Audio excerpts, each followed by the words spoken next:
Hi guys, welcome to China Perspective. My name is 𝘁𝗵𝗶𝗍𝗄 and you may know me as a German recruiter in Asia. Today I want to share some tips and tricks for candidates who have to attend video interviews during their job search. Since the pandemic, the amount of video interviews has really skyrocketed, and in some cases the employer doesn't even meet the candidate in a face-to-face scenario. While I fully understand the logistical and time-related constraints that lead to this change, I also think that for you as a candidate, it would be very much recommended to try and meet your future line manager or hiring manager in person if you can.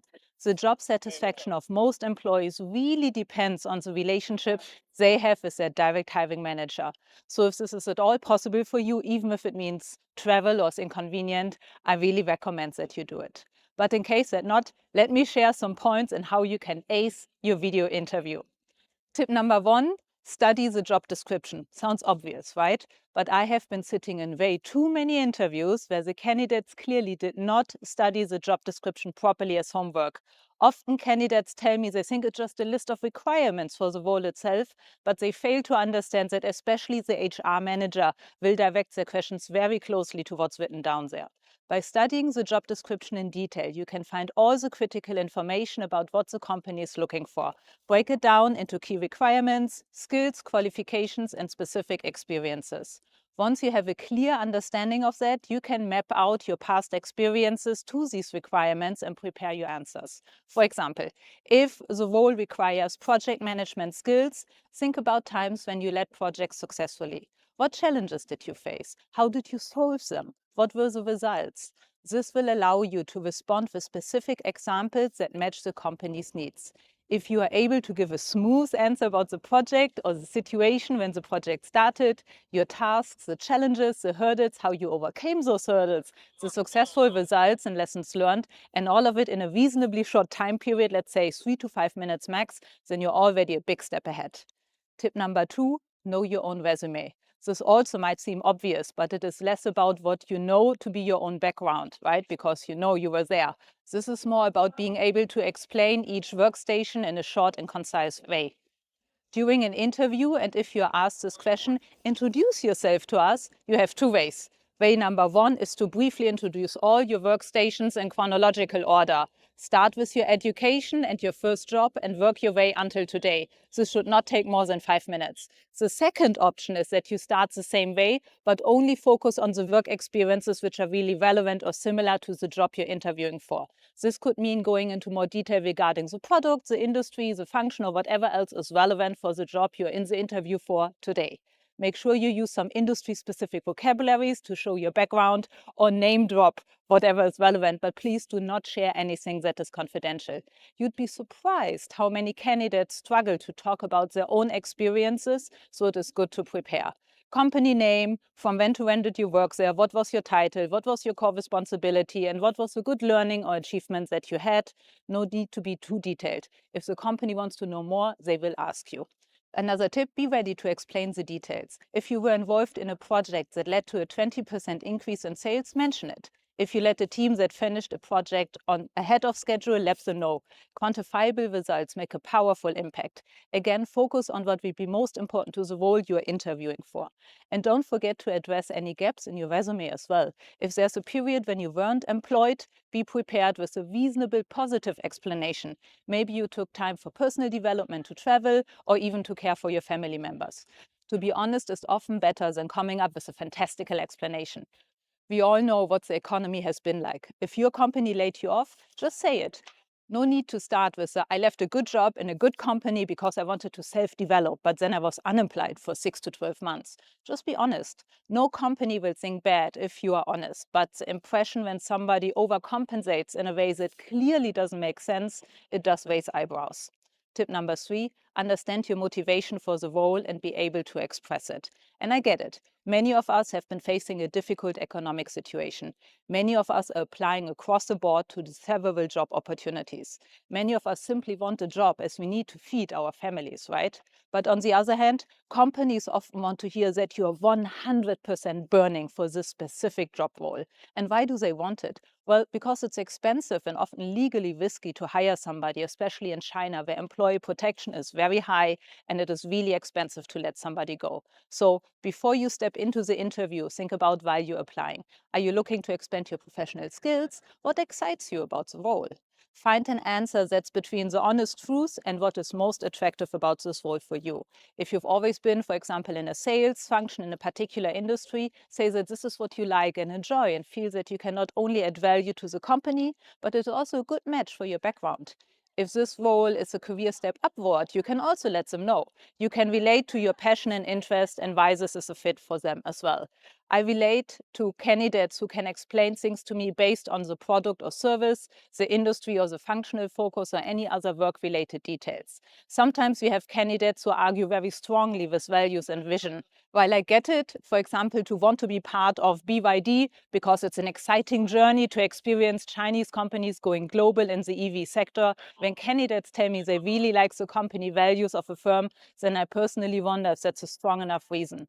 While there are certainly some companies that have very unique values, I find values more of a kick-out reason, as in, if the company does not have that value, then I'm out, but less so of a draw-in reason. But that may be me, and please keep in mind, I usually work with industrial B2B manufacturing companies. I fully respect if that's different for you, and if it is, please don't be shy to say it as long as this is your honest opinion. Tip number 4, research the company. This is often overlooked and can be quite embarrassing, to be honest. This big question often comes in the beginning when the company asks, what do you know about us? What do you know about our company?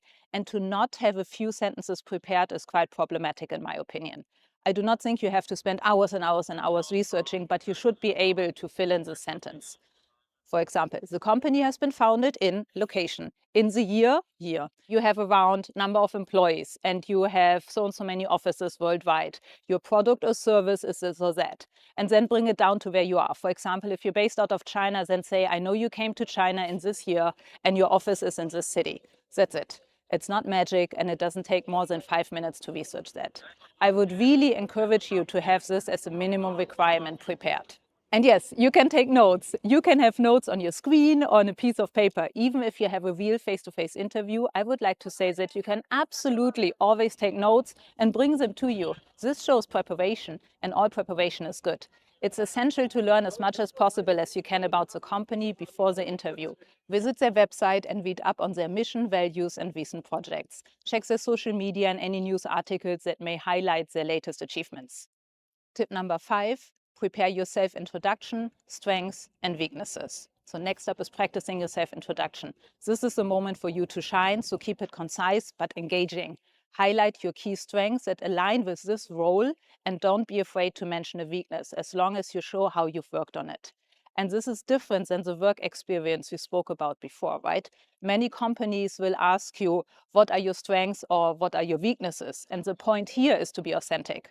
For the strengths, again, looking at the job description can help you a lot. If this is a high-pressure job or something that needs sales, then mention something along the lines of stress resistance, for example, can be really helpful.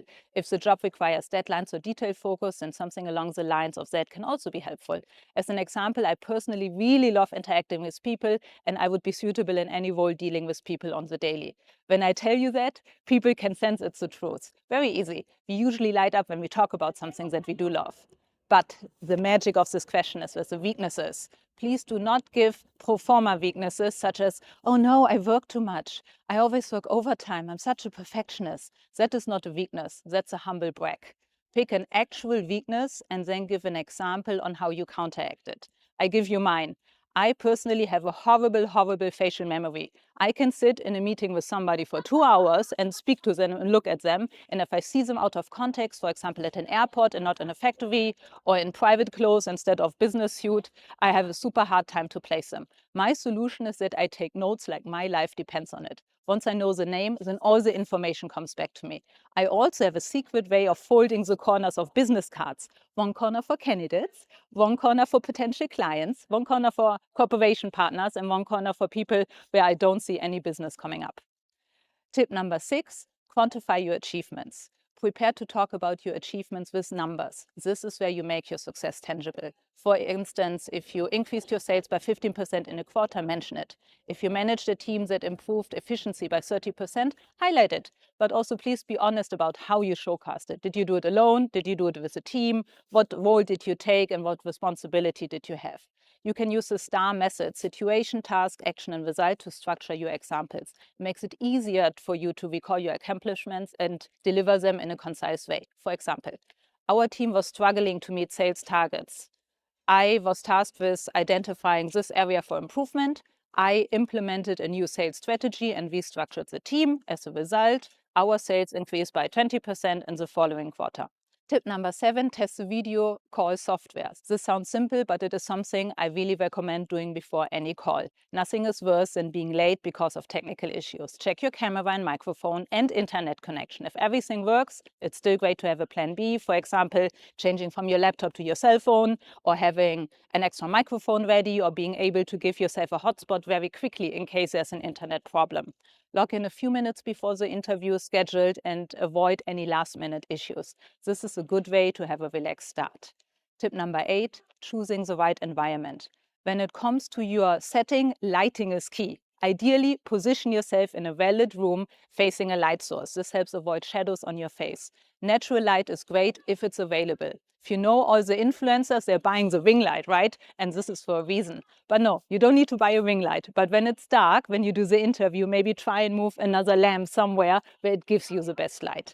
Please also make sure your background is nice. This can be an empty wall, nothing wrong with that. I once had a candidate who had very spicy pictures behind himself on the wall, and that was very awkward.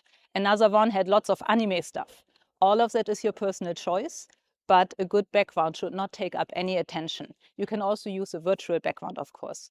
This also extends to a clear table and an appropriate cup or mug for your water, whatever you have. Mugs with snarky slogans are funny. I have one as well, but they don't need to be on screen in that very moment. But you're of course encouraged to have a glass of water nearby in case you do get thirsty while speaking. The same with noise. Please turn off the washing machine, the TV, or whatever else you may have on during the duration of the interview. If you have family members or an eye, please ask them to be as quiet as they can or stay in a different room. You really want to avoid having somebody walking behind you on screen during an interview. Tip number 9, dress professionally. Even though it's a virtual interview, dress as if it's in person. A clean iron shirt or professional jacket can make a big difference. Yes, to a tie or jacket, depending on summer or winter, you can wear a nice bright color, white or any other color, with a dark jacket. It shows that you take the interview seriously and you're committed to presenting yourself well. Just keep it professional. At least above the waist. What you wear below the camera, nobody cares and nobody can see it, and you can be comfortable, but a lot of candidates say they feel more professional if they're dressing up. Also, please maintain eye contact. During a video interview, it's crucial to make eye contact, but not looking at your own image on your screen. If you look at the screen, at the face of the other interviewer, it appears that you're kind of looking downward instead of at the camera. So look directly into the lens, even though this feels weird. This way you're looking directly at the interview, which fosters a stronger connection. I've seen some candidates put little post-its with eyes on top of their camera as a reminder, and that worked really well.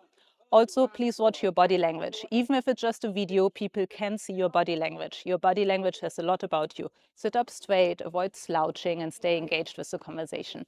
The more professional and confident your posture, the more you leave a lasting impression. You do not have to be forced, just be the same as you would be in a normal professional face-to-face interview setting. And then in the end, closing the interview. Bring up what makes you unique. If you feel that there's something important about your background that hasn't been covered, mention it towards the end of the interview. You don't want to be pushy. Just if you think there's a unique experience or skills that sets you apart, now is the right time to highlight it. Also, at the end of an interview, you will be asked if you have any questions. Please make sure to not say no. That is not a great answer. Please also do not ask questions like, how much money can I get? What benefits do I have? How many holidays will I have? And all these other things. While all of those are fair questions, this is not the moment to ask them. This right here is an opportunity for you to finish the interview strong and leave a positive impression. This is why we want to ask smart questions. Smart questions focus on the job function, the role, the product, the company strategy, either globally or in China. It can be about how the manager defines success in this role, or if there are any common traits that the companies has among their high performers. For example, what does success look like in this role in the first 6 months? Or can you tell me about the team I'll be working with and the company culture? Or how does the company support professional development for employees? After this, the interview is over and you can close it on a positive note. Make sure to express your enthusiasm, ask about the next steps in the hiring process, and thank the interviewer for their time. Guys, I hope this was useful for you and good luck with your interview. If you want to learn more about tips for candidates or China in general, please make sure to like and subscribe. Bye, guys.